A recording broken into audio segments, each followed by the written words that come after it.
جی کیا کوئی ایسے صحابی بھی ہیں جن سے فرشتے مصافحہ کرتے تھے؟ اگر ہیں تو ان کا نام بتا دیں۔ مصافحے کا ذکر تو نہیں ہے، سلام کرتے تھے۔ یہ صحیح مسلم میں اوپر تلے 10 حدیثیں ہیں حج تمتع کے کانٹیکسٹ میں، صحیح مسلم کھول کے دیکھ لیں۔ یہ تقریباً 2850 یا 60 نمبر 2850 سے آن ورڈ آپ پڑھنا شروع کریں، حج تمتع کا آپ کو چیپٹر مل جائے گا صحیح مسلم میں انٹرنیشنل نمبر کے مطابق۔ 2860 2861 آن ورڈ پڑھیں تو آپ کو وہ چیپٹر ملے گا، اس میں اس صحابی کا ذکر بھی ملے گا۔ اس صحابی کا نام ہے سیدنا عمران بن حسین۔ ایک حسین امام حسین والا ہے، اس میں سین آتی ہے، اس حسین میں سواد آتی ہے۔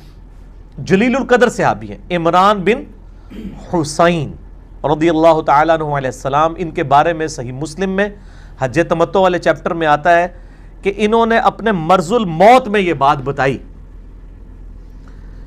کہ مجھے فرشتے سلام کرتے تھے اور میں ان کے سلام کو سنتا بھی تھا، پھر میں نے داغ لگوا لیا، ان کو وہ پائلز ہوگی بواسیر، اس کی وجہ سے ان کو زخم پہ داغ لگوانا پڑا، داغ لگوانے کی وجہ سے فرشتوں نے انہیں سلام کرنا چھوڑ دیا۔ پھر انہوں نے توبہ کی، اسی حدیث میں آتا ہے مسلم شریف کی، پھر فرشتوں نے سلام کرنا شروع کر دیا، اور انہوں نے یہ بات اپنے مرض الموت میں بتائی جب ان کو یہ یقین تھا کہ میں مرنے والا ہوں، تاکہ لوگ یہ نہ ہو کہ میری عبادت کرنا شروع کر دیں۔ جاتے جگتے انہوں نے وَأَمَّا بِنِعْمَةِ رَبِّكَ فَحَدِّثْ، اپنی رب کی نعمت کا انہوں نے چرچا کیا، کیونکہ مرنے کے بعد تو چلو تعریف ٹھیک ہے نا، زندگی میں متکبر ہونے کا خطرہ ہوتا ہے۔ تو مرض الموت میں انہوں نے یہ بات بتائی کہ میرے ساتھ یہ ہوتا تھا، اور پھر انہوں نے ساتھ وصیت کی، اس حدیث میں مسلم شریف کے آتا ہے کہ دیکھنا اگر میں اس بیماری سے بچ گیا تو تم نے یہ حدیث آگے نہیں بیان کرنی، لیکن وہ بچے نہیں، وہ فوت ہی ہو گئے اس میں۔ تو اس حدیث میں ہی وہ الفاظ موجود ہیں کہ اسی عمران بن حسین رضی اللہ تعالیٰ عنہ نے حضرت عمر فاروق رضی اللہ تعالیٰ عنہ پہ سخت کامنٹس دیے تھے حج تمتع پہ پابندی لگانے کی وجہ سے۔ یہ 10 حدیثیں ہیں اوپر تلے صحیح مسلم میں، اور انہوں نے کہا کہ نبی علیہ السلام نے ہمیں حج تمتع کا حکم دیا، اس کے بعد نہ کوئی قرآن کی آیت نازل ہوئی، نہ نبی علیہ السلام نے اس چیز کو منسوخ کیا، بلکہ میں نے تو بخاری مسلم میں بتایا کہ حضرت جابر بن عبداللہ نے نبی علیہ السلام سے پوچھا ہے کہ یہ حج تمتع صحابہ کرام کے ساتھ خاص ہے یا قیامت تک کے لیے؟ تو نبی علیہ السلام نے یوں انگلیاں داخل کی اور فرمایا قیامت تک کے لیے حج اور عمرہ یوں داخل ہو گئے، اور امت نے پریکٹیکلی حج تمتع کو الحمدللہ اجماع امت نے قبول کیا۔ حضرت عمر نے پابندی لگائی، وہ کچھ ان کا اپنا ایک ذاتی شغف تھا اس حوالے سے کہ وہ چاہتے تھے کہ لوگ حج کے لیے الگ سے آئیں، عمرے کے لیے الگ سے آئیں، تاکہ مکہ شریف پورا سال آباد رہے۔ لیکن باقی صاحب ظاہر ہے کہ وہ سخت تھے اس معاملے میں، وہ کہتے تھے کہ جس چیز کو نبی علیہ السلام نے جاری فرمایا آپ اس پہ کون ہوتے ہیں پابندی لگانے والے۔ جامعہ ترمذی میں 824 نمبر حدیث ہے، عبداللہ بن عمر نے کہا کہ جس چیز کا نبی علیہ السلام حکم دیں اور میرا باپ اس کی مخالفت کرے تو نبی علیہ السلام کی بات مانی جائے گی، میرے باپ کی نہیں۔ ان کے اپنے بیٹے نے مخالفت کی، مولا علی علیہ السلام نے مخالفت کی، اور مولا علی نے اپنے دور میں اس کو جاری فرمایا حج تمتع کو۔ تو اسی حدیث میں یعنی حج تمتع کے اوپر جو حضرت عمران بن حسین کے کامنٹس ہیں، پلس یہ کہ میرے ساتھ فرشتے سلام کرتے ہیں، یہ ایک ہی حدیث کے اندر ہے۔ اسی انہوں نے حدیث نہیں بیان کر سکتے کہ کریے، ساری مجبوری ہے۔ تو اس میں انہوں نے بڑے سخت لفظ استعمال کیے کہ اس شخص نے، یعنی سیدنا عمر کی طرف انہوں نے یعنی اشارہ کرتے ہوئے کہا کہ اس شخص نے جو ہے وہ حج تمتع کے اوپر پابندی لگائی ہے، یہ اس شخص کی ذاتی رائے ہے، اس کا قرآن اور نبی علیہ السلام کے فرمان سے کوئی تعلق نہیں ہے اس کی ذاتی رائے کا۔ اور اتنے سخت الفاظ میں انہوں نے یعنی ظاہر نبی علیہ السلام کے مقابلے پہ جب بھی کوئی آئے گا تو وہ اس کی پھر کوئی حیثیت نہیں ہوگی نبی علیہ السلام کے مقابلے کے اوپر۔ اچھا، یہ عمران بن حسین جو ہے نا، بڑے یعنی آپ سمجھ لیں ان کا چونکہ ذکر خیر ہوا ہے، یہ یونیک آدمی ہے۔ یہ عمران بن حسین وہی ہیں جن کے بارے میں بخاری اور مسلم میں آتا ہے کہ جب جنگ جمل کے بعد بصرہ کلیئر کروایا حضرت علی رضی اللہ تعالیٰ عنہ نے، تو حضرت علی رضی اللہ تعالیٰ عنہ نے بصرے میں نماز پڑھائی، ظہر کی نماز۔ تو تابی ہے مطرف ان کا نام ہے، میم توئیں طا را فا۔ انہوں نے وہ کہتے ہیں کہ میں اور عمران بن حسین، یہی جن سے فرشتے سلام کرتے تھے جن کو، ہم دونوں حضرت علی کے پیچھے نماز پڑھ رہے تھے۔ بخاری اور مسلم دونوں میں یہ حدیث موجود ہے۔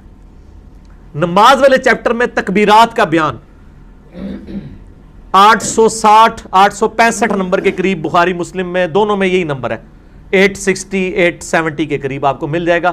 آپ چیپٹر انڈیکس میں پڑھ لینا, نماز میں تکبیرات کا بیان, بخاری میں بھی مسلم میں بھی.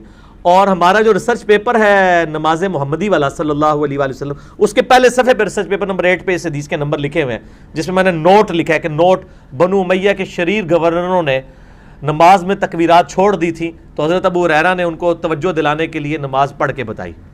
تو وہ ساری حدیثیں اکٹھی ہیں. یہ عمران بن حسین نے جب حضرت علی کے پیچھے نماز پڑھی تو مطرف تابعی کہتے ہیں کہ جب سلام پھیرا تو عمران بن حسین نے میرا ہاتھ پکڑ کے کہا کہ آج علی نے ہمیں وہ نماز پڑھائی ہے جو ہم محمد رسول اللہ کے پیچھے پڑھا کرتے تھے صلی اللہ علیہ وآلہ وسلم.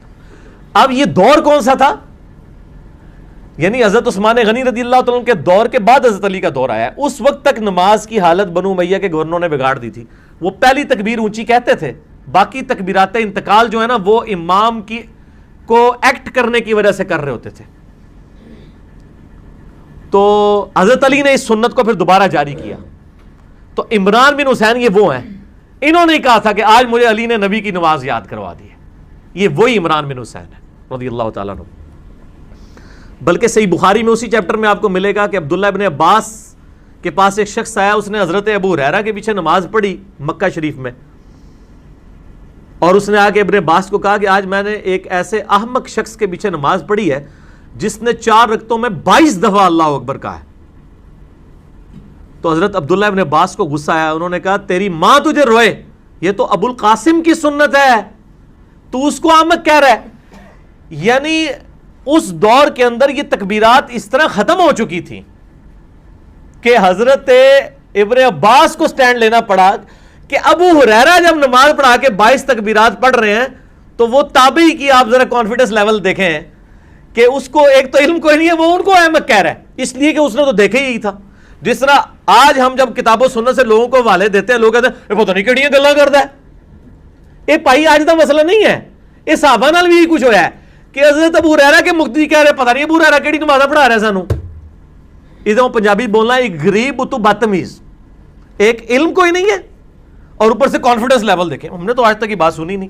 اللہ دے بندو, نہ تسی نہ تواڈے ماں پیو نے کدے قرآن نہ حدیث پڑھی, تو تسی کدوں سننی سی؟ جنہاں دی تقریراں تسی سنتے رہو انہوں نے بھی قرآن حدیث نہیں سی آندا.